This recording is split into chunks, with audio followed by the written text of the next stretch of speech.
What's up guys, welcome back to this channel. For those that don't know me, my name is Denny. I'm a practicing lawyer here in Canada. With this video, we're going to be doing a little bit something different compared to the videos that I have been doing. This time around, we're going to be doing an Ask Me Anything. Is law school as stressful as people make it sound? Yes and no, and it depends. It is really stressful at first. It's like anything that you do in life. If you never knew how to make a cake, it's gonna be hard. If you don't know how to paint, if you don't know how to draw, if you don't know how to play the piano, it's really hard. Law school trains you to get specific skills, analytical skills, writing skills, breaking things down, like creative thinking, like critical thinking. There's a lot of things in law school that you might not necessarily do in your other programs, but it's really rewarding at the end of the day. So with that being said, the first year of law school, was it hard? It was absolutely hard. Do you know why? Because you are doing and learning a new skill. And going back to whether or not you've learned how to bake a cake, if you never baked a cake, the first cake you've ever baked, it's gonna be super impossible / hard. But afterwards, you do it for the 100th time, it's gonna get way more easier because you know you're building on those skills that you've learned. And it's the same thing with law school. The first year, was it hard? Absolutely it was hard because they're throwing you to the fire. You're learning the things from criminal law to contract law to personal injury law to reading contracts to everything. Like you're doing a whole gambit of things, and then you sort of start diversifying what you into your niche and what you like to do. It gets hard, but after your second and third year, it gets easier because you've been through that motion. You've trained your muscle and you've seen these technical skills before, and it makes you a better person at the end of the day. YouTube and law. Why are you starting a YouTube channel? I don't think there's a lot of legal YouTubers in this sphere.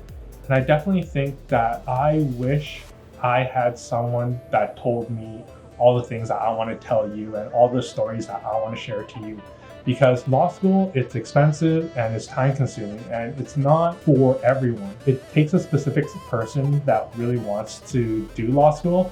And I really want to sort of guide you or provide you my thoughts, not advice, but I want to give you my thoughts in terms of whether or not law school is the right fit for you. And that's the reason why I wanted to start this channel, because my overarching goal is just to have one person email me or say something where I said, wow, thanks Denny. Thank you for that advice that you've given me from, video XYZ. You really helped clear my decision, whether it be go to law school or not go to law school, because at the end of the day, like I said, it is expensive, it is time consuming, and I want you to make the right choice because I wish someone did that for me when I went. Do I regret going? I don't. I really enjoy what I do. However, it's not for everyone, and that's why I want to produce videos for people like you. When did you know you want to become a lawyer? Before I say that, is a little background story on me, is that I do have a background degree in finance, and I did work in a bank for, I'd say, about a year. And when I was there, I knew and I saw that there was this glass ceiling that after a couple of years, once you hit that, it's really hard to move up in that food chain. And I was just like, man, is this it? And there was so many people graduating in business school that I knew that I was really replaceable. I took a course, it's a mandatory course in university called contract law. And I really enjoyed it. It was part of the business degree. And I love the fact that it was so high level thinking. We had these exams where they were a short answer and you had to read these fact scenarios and you hear person A does this and then person B does that and you're trying to figure out, what's the best approach. And I just loved how you had to break things down and kind of problem solve at the end of the day. And that's sort of when I knew I wanted to go into law at first, or that was the catalyst. And what really pushed me over the edge is when I was in the financial institution, a bank, and I just said, man, this is not the life I wanted to be. So I applied to law school, I got in, and here I am today.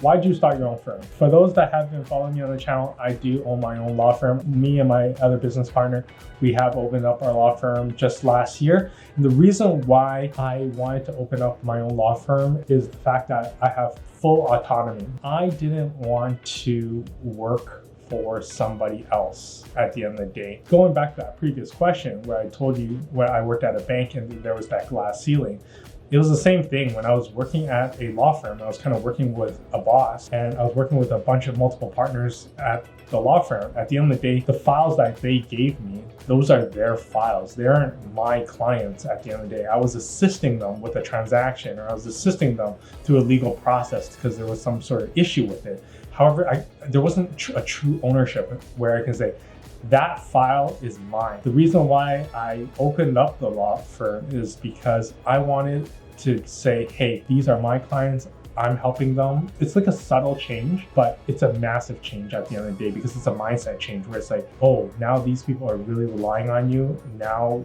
your butt's on the line. And I really like that. I really like the fact that I don't have to report to a superior. I love the fact that a lot of clients will lean on me and will ask me a lot of these hard questions, and I have answers for them. To be fair, it is really difficult to start a law firm if you don't have the client base. If you don't have the client base, you're hustling really hard, but it's still doable.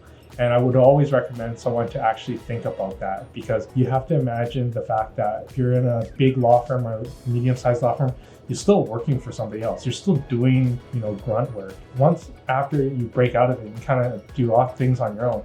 You sort of stop becoming the employee and become the employer. You become, an entrepreneur. You become self-motivated, and it's a very different mindset, but it's definitely super rewarding. So it is difficult if you don't have a client base, but if you have a client base, or if you're really good at networking, I would highly advise you to kind of consider it, or even talk to somebody where they have experience in that area.